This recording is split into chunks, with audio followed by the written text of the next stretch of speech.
Our lives, children and future generations are in your hands, and you are failing us. But as governments screw up, people rise up.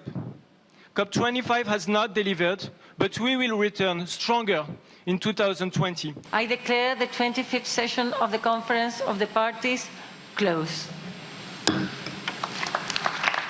12 days of United Nations climate talks ended Sunday in Madrid in failure.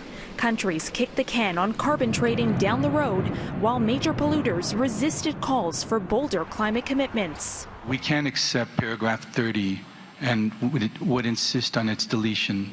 The inaction prompting condemnation from smaller nations and campaigners.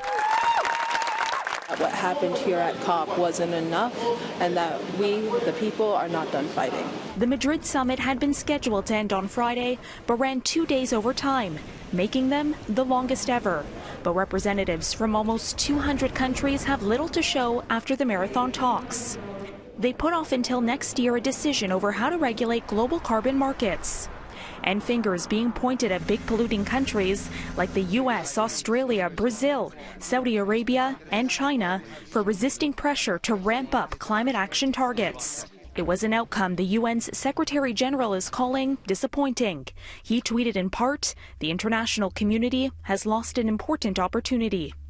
That view echoed by activists who say world leaders are snubbing the demands of scientists and protesters on the streets for immediate action. Millions of us around the world are rallying, striking in the streets, demanding real and fair solutions.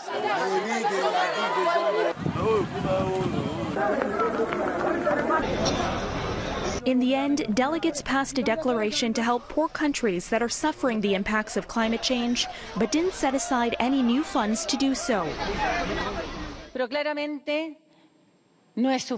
Chile's environment minister, who oversaw this year's talks, says the agreements reached are not enough to seriously tackle the climate crisis. Canada, along with the European Union, is pledging to go zero carbon by 2050. But activists say their leadership failed to resonate among other large emitters at the summit. Now, the UN's climate change panel has already warned that the world has backed itself into a corner on climate change, but says worst-case scenarios can still be avoided with emergency action. For City News, I'm Caryn Ceolin.